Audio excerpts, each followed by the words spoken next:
হরে কৃষ্ণ, রাধে রাধে। মৌমিতা পরিবারে তোমাদেরকে জানাই অনেক অনেক শুভেচ্ছা ও অভিনন্দন। আজকের আলোচ্য বিষয়টি হচ্ছে গণেশ চতুর্থীর ব্রত কথা।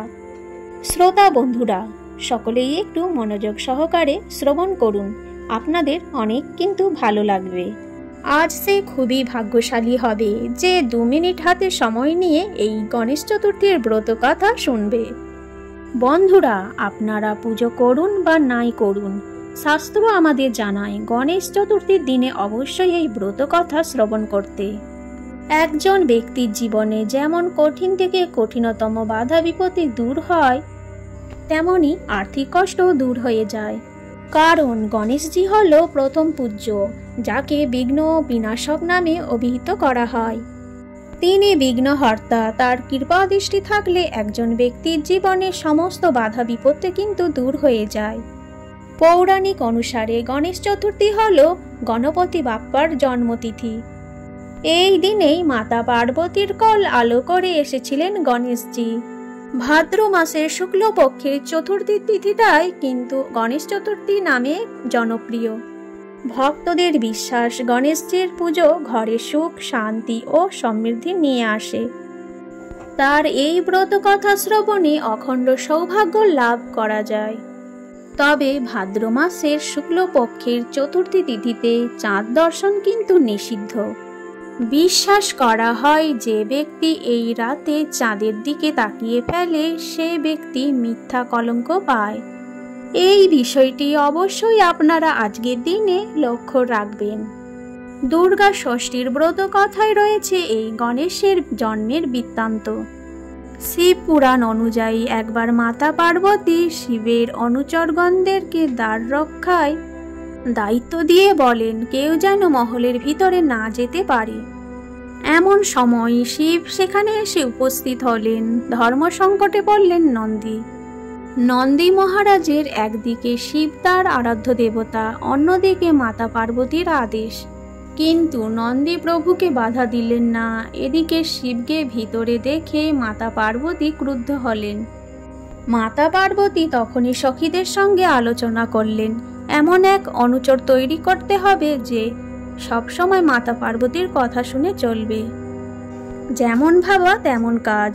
মাতা পার্বতী যেই চন্দন এবং হলুদ মেখে রূপচর্চা করতেন, শরীর থেকে সেই চন্দন এবং হলুদ নিয়ে এক বালকের সুন্দর রূপ তৈরি করলেন। এরপর সেই মূর্তিতে প্রাণ প্রতিষ্ঠা হয় শ্রী গণেশের আবির্ভাব নিয়ে। বিভিন্ন পুরাণে বিভিন্ন রকমের ব্যাখ্যা থাকলেও শিব মহাপুরাণের ব্যাখ্যাকে প্রাধান্য দেওয়া হয়।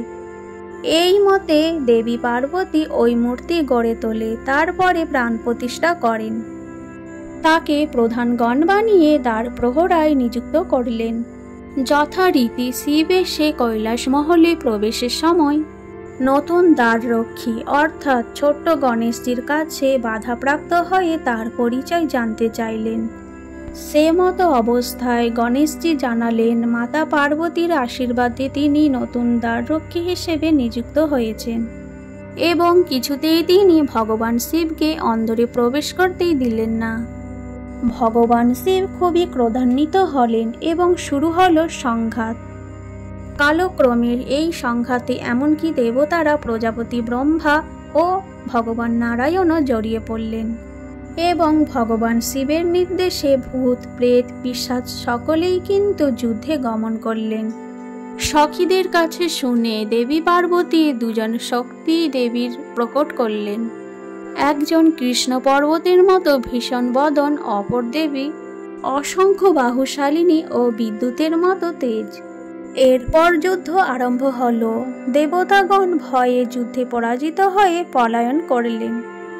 ভগবান শিব ভাবলেন, এই কোনো সাধারণ বালক নয়। তিনি নিজে এসে তার ত্রিশূল দিয়ে গণেশজির শিরচ্ছেদ করলেন। এমন অবস্থায় মাতা পার্বতী এসে শোকে কাতর হয়ে পড়লেন। মাতা পার্বতী তখন অনেক ক্রুদ্ধ হয়ে বললেন, হায়, আমি কি করব? এখন কোথায় যাব? তবে কি আমি জগৎ সংসারকে সংহার করিব? ভাবা মাত্রই মাতা পার্বতী থেকে সহস্র দেবী উৎপন্ন হল এবং দেবী পার্বতীর আদেশে তারা ধ্বংসে নিযুক্ত হলেন।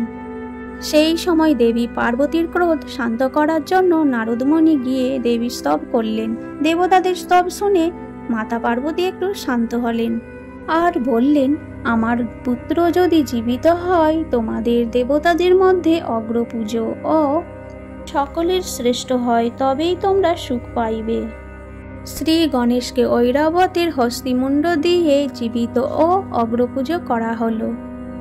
এরপর দেবতারা করজোড়ে শ্রী গণেশের কাছে স্তবস্তুতি করে দেবগণ বললেন, হে গণেশজি, গজানন গণনায়ক বিনায়ক প্রচণ্ড পরাক্রম, তোমাকে নমস্কার। তুমি সকলের বিঘ্ন বিধান করতে পারো। তোমার কটিভূষণ আমরা তোমাকে নমস্কার করছি। শ্রী গণেশকে মঙ্গলমূর্তি বিঘ্নহর্তা নামে ডাকা হয়। বলা হয় যে কোনো শুভ কাজের শুরু গণেশজির নাম নিয়ে করা হলে তা সফল হবেই। এতটা সময় ধরে শ্রবণ করার জন্য আপনাদেরকে জানাই অসংখ্য অসংখ্য ধন্যবাদ। আজকের এই গণেশ চতুর্থীর ব্রত কথা আপনাদের কেমন লেগেছে অবশ্যই কমেন্টে লিখে জানান। ভালো লেগে থাকলে ভিডিওটি আপনজন বন্ধুদের সঙ্গে অবশ্যই শেয়ার করুন এবং আমার এই ছোট্ট ইউটিউব চ্যানেলটিকে আরও একটু এগিয়ে নিয়ে যেতে লাইক, সাবস্ক্রাইব এবং পাশে থাকা বেল আইকনটিকে ক্লিক করতে কখনোই ভুলবেন না।